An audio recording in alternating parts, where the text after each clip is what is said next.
ఎక్కలేని బుర్ర తక్కువ వాళ్ళందరూ కూడా ఈ వైఎస్ఆర్సీపీ పార్టీలోనే ఉంటారు. కాకాని గోవర్ధన్ రెడ్డి ఎంత బుర్ర తక్కువతనంగా మాట్లాడుతున్నాడు అనేది ఒకసారి వినిపిస్తాను చూడండి. హెరిటేజ్ను ఫ్యూచర్ గ్రూప్ కొన్నది, కొన్నాక ఫ్యూచర్ గ్రూప్ మొత్తం నాశనం అయిపోయింది. చంద్రబాబు మాకు బెదిరించి అమ్మాడు అంటూ ఆ కంపెనీ ఇప్పుడు కేసు పెడుతుందా? రెడ్డి సామాజిక వర్గాన్ని టార్గెట్ చేసి చంద్రబాబు నాయుడు గారి కక్ష సాధింపు చర్యలు చేస్తున్నాడు కాకాని గోవర్ధన్ రెడ్డి. ఏమన్నా నీకేం బుర్రాన పని చేస్తుందా?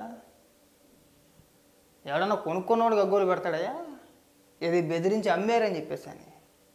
ఇప్పుడు నువ్వు ఒక పొలం కొంటావయ్యా, కొన్న తర్వాత సడన్గా నువ్వు కొన్న రేటు కంటే ఓ 10 రూపాయలు 20 రూపాయలు రేటు తగ్గుద్ది.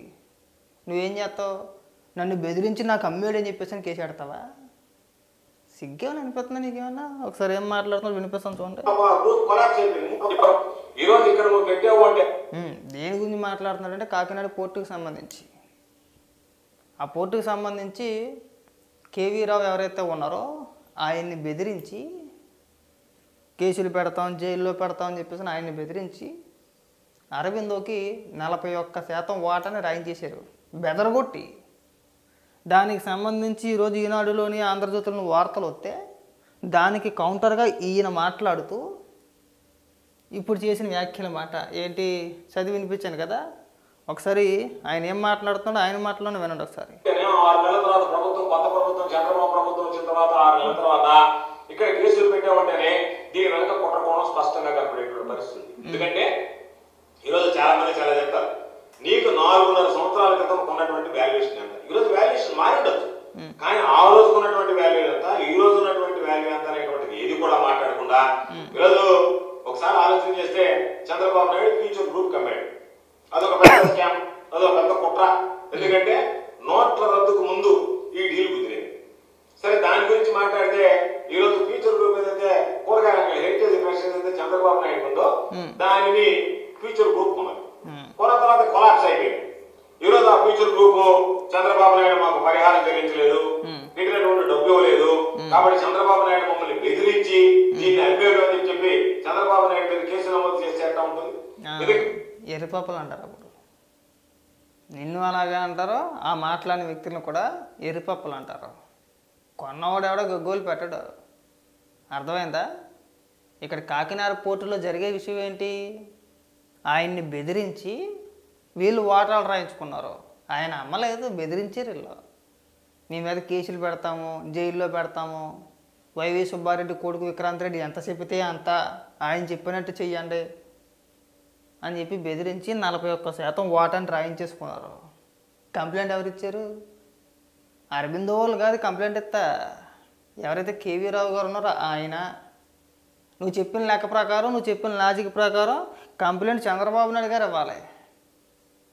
కొన్న వ్యక్తులు కాదు, కొన్న వ్యక్తులు ఇస్తారా? తెలివితేటలు చూడండి. ఫ్యూచర్ గ్రూప్స్ వాళ్ళంట హెరిటేజ్ నుంచి వాటాలు కొన్నారంట. ఇప్పుడు కొన్న తర్వాత వాళ్ళు ఇప్పుడు నష్టాల్లో ఉన్నారు, మొత్తం కంపెనీ మొత్తం కొలాప్స్ అయిపోయిందంట.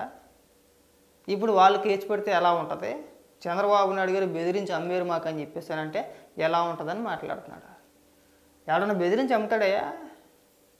ఇప్పుడు నిన్ను బెదిరించి ఎవడన్నా కానీ ఏదైనా కొనుక్కోమని కొనేసుకుంటాను, నువ్వు అంత పెచ్చోడువా? తలాతో ఒక లాజిక్లు చెప్పి సమర్థించడం కాకపోతే దీని సంబంధం ఉందా అసలు? అంటే వీళ్ళు ఏమనుకున్నారంటే, ఈరోజు సాక్షిలో కూడా డిబేట్ చూసా, మహేశ్వర్ మాట్లాడుతున్నాడు. ఒకవేళ రాయించుకుంటే 51% రాయించుకుంటారు కదా, 41% ఎందుకు రాయించుకోవాలి అని మాట్లాడుతున్నాడు. ఒకవేళ నిజంగా 51% రాయించుకుంటే పబ్లిక్గా అడ్డంగా దొరికేస్తారు. జగన్మోహన్ రెడ్డి ఏం చేసినా ఎవరికి దొరకకూడదనే కదా చేస్తాడు.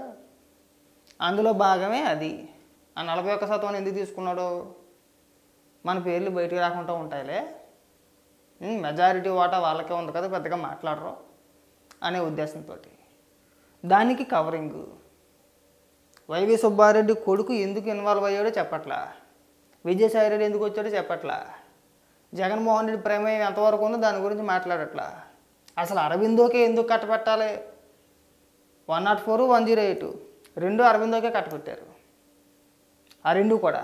దాంతోపాటు ఈ పోర్టు చెప్పుకుంటా పోతే ఇంకా చాలా కట్టబెట్టారు అరవిందోకి. అరవిందో ఒకటే ఉందా, ఇంకేం లేవా? మీరు దానికి సమాధానం చెప్పంటారా అంటే దానికి సమాధానం చెప్పరంట. ఏకంగా మా ఈశ్వర్ గడు ఏకంగా ఒక 10 ప్రశ్నలు అంటే వేసుకొచ్చాడండి. ఇక్కడ చూడండి, చూపిస్తాను మీకు. మరి ఎంత పెచ్చతనంగా మాట్లాడుతున్నారంటే ఇలా. సాక్షి టీవీ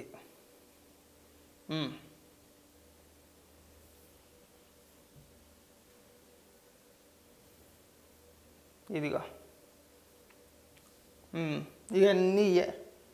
ఇవన్నీ కాకినాడ పోర్టుకి సంబంధించింది.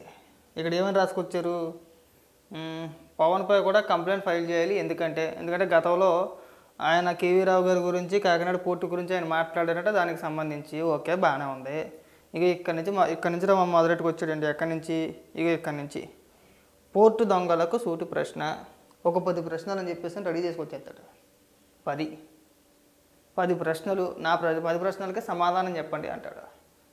మొట్టమొదటి ప్రశ్న ఏదైతే ఉందో అదే ప్రశ్న 10 ప్రశ్నల కింద డివైడ్ చేసి, అంటే 10 ప్రశ్నల కింద దాన్నే ముందుది వెనకది ముందుకి వేసి అదే ప్రశ్నలు 10 సార్లు అడిగితే దాన్నే 10 ప్రశ్నలు అంటారు.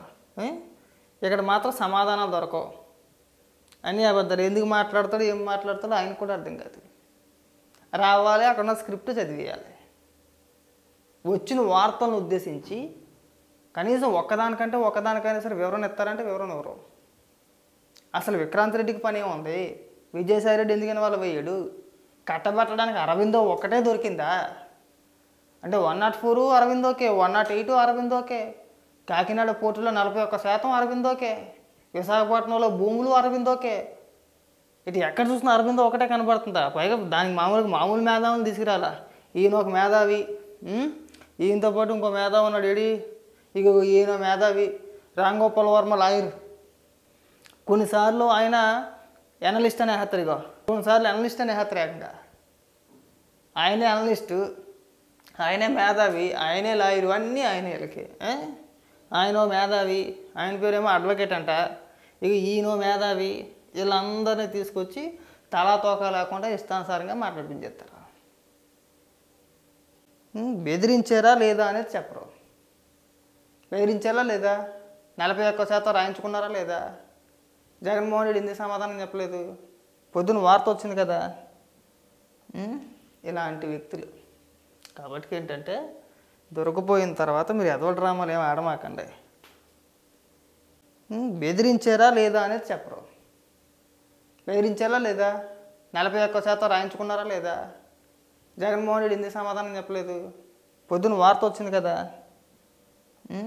ఇలాంటి వ్యక్తులు. కాబట్టి ఏంటంటే దొరికిపోయిన తర్వాత మీరు ఎదవ డ్రామాలు ఏమి ఆడమాకండి.